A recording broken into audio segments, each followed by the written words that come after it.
Jean-Michel Rey, on va terminer cette semaine en posant la question de tous ceux qui ont critiqué Paul dans la philosophie en le taxant de fanatisme.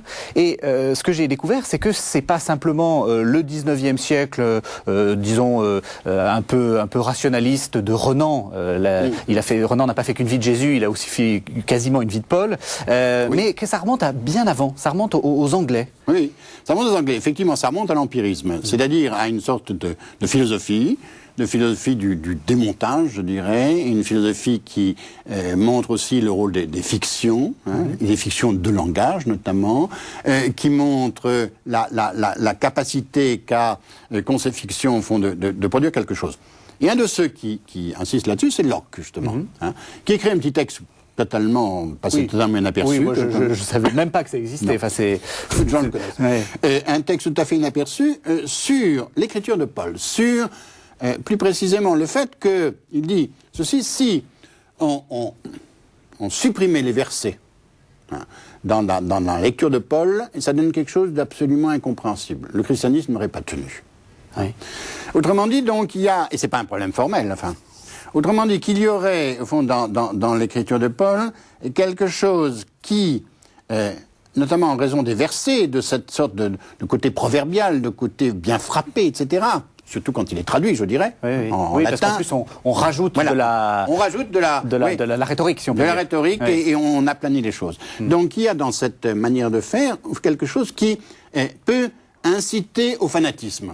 Un peu incantatoire. Un peu incantatoire, un peu magique, un peu quelque chose au fond qui irait dans le sens d'une, là aussi d'une production de réel par de l'imaginaire, enfin.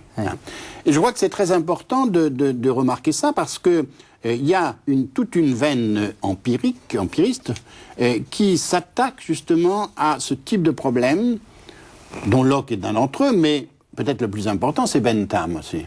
Bentham qui montre précisément à quel point il y a dans le discours politique des fictions, de ce qu'il appelle des fictions, justement, le terme est celui-là, et des fictions, au fond, qui ont toujours une sorte de double pouvoir. À la fois de venir colmater quelque chose qui n'arrive pas à se dire, et puis d'être effectivement quelque chose de proprement imaginaire. Et là encore, on est confronté à ça, c'est-à-dire à des éléments dont on ne peut pas se débarrasser par une simple critique rationnelle. Et l'empirisme met bien l'accent sur ça.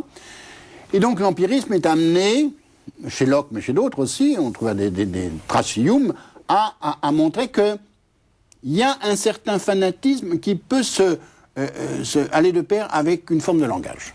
Et là, il y a quelque chose de tout à fait crucial, tout à fait intéressant, oui. Parce que ça touche la politique, évidemment, mais ça touche aussi, par un certain aspect, le religieux, ou en tout cas une partie du religieux. Oui. Vous voyez comment... Du danger de se servir de Paul comme un réservoir de slogans. Donc c'est quelque chose que... Exactement. Oui, voilà, c'est ça. Et là, effectivement, il y a dans cet usage de Paul quelque chose de tout à fait frappant, qui fait qu'on utilise Paul d'abord en latin.